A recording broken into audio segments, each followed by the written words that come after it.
വിശുദ്ധ കുരിശിൻ്റെ അടയാളത്താൽ ഞങ്ങളുടെ ശത്രുക്കളിൽ ഞങ്ങൾ രക്ഷിക്കണമേ. ഞങ്ങളുടെ തമ്പുരാനെ, പിതാവിൻ്റെയും പുത്രൻ്റെയും പരിശുദ്ധാത്മാവിൻ്റെയും നാമത്തിൽ ആമേൻ.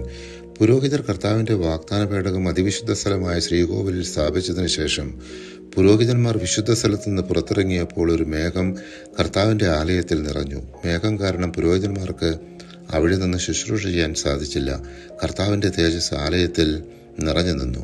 സോളമൻ കർത്താവിൻ്റെ ബലിപീഠത്തിന് മുമ്പിൽ ഇസ്രായേൽ ജനത്തിൻ്റെ സന്നിധിയിൽ ഉന്നതങ്ങളിലേക്ക് കരങ്ങളുയർത്തി ചൊല്ലിയ പ്രാർത്ഥന 1 രാജാക്കന്മാരുടെ പുസ്തകം 8-ാം അധ്യായം 22 മുതൽ 61 വരെയുള്ള തിരുവചനങ്ങളിൽ വിവരിക്കുന്നതിൽ ചില ഭാഗങ്ങൾ നമുക്ക് ശ്രവിക്കാം.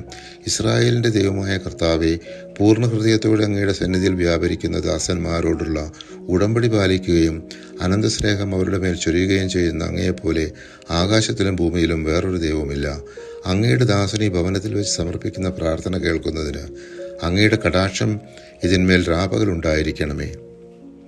അങ്ങയുടെ നാമം ഇവിടെ ഉണ്ടായിരിക്കുമെന്ന് അങ്ങ് അരുളി ചെയ്തിട്ടുണ്ടല്ലോ. ഈ ദാസനും അങ്ങയുടെ ജനമായ ഇസ്രായേലും ഇവിടെ സമർപ്പിക്കുന്ന യാചനകൾ സ്വീകരിക്കണമേ. അങ്ങ് വസിക്കുന്ന സ്വർഗത്തിൽ നിന്ന് ഞങ്ങളുടെ പ്രാർത്ഥന കേട്ട് ഞങ്ങളോട് ക്ഷമിക്കണമേ.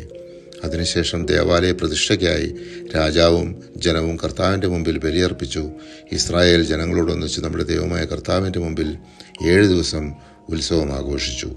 ഗബയോണിൽ വെച്ച് കർത്താവ് സോളമന് പ്രത്യക്ഷനായി അവിടുന്ന് അരുളി ചെയ്തു, നീ എൻ്റെ സന്നിധിയിൽ സമർപ്പിച്ച പ്രാർത്ഥനകളും യാചനകളും ഞാൻ ശ്രവിച്ചു.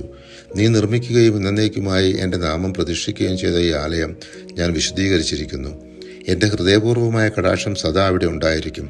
നിന്റെ പിതാവിനെ പോലെ നീയും ഹൃദയ നൈർമല്യത്തോടും പരമാർത്ഥതയോടും കൂടി എൻ്റെ മുമ്പിൽ വ്യാപരിക്കുകയും ഞാൻ കൽപ്പിച്ചതെല്ലാം നിർവഹിക്കുകയും എൻ്റെ ചട്ടങ്ങളും നിയമങ്ങളും അനുസരിക്കുകയും ചെയ്താൽ ഇസ്രായേൽ സിംഹാസനം വാഴാൻ നിന്റെ വംശത്തിൽ സന്തതി അറ്റുപോവുകയില്ല എന്ന് നിന്റെ പിതാവായ ദാവീദിനോട് ഞാൻ വാഗ്ദാനം ചെയ്തതുപോലെ ഇസ്രായേലിൽ നിന്റെ സിംഹാസനം ഞാൻ എന്നേക്കും നിലനിർത്തും. 1 രാജാക്കന്മാർ 9-ാം അധ്യായം 3 മുതൽ 5 വരെയുള്ള തിരുവചനങ്ങൾ. പരിശുദ്ധാത്മാവെ, തിരുവചനത്തിൻ്റെ അനന്തശക്തിയാൽ ആത്മാവിൻ്റെ ബലങ്ങളും ദാനങ്ങളും നൽകി തീക്ഷ്ണതയാൽ ഞങ്ങളെ ജ്വലിപ്പിക്കണമേ. ആമേൻ.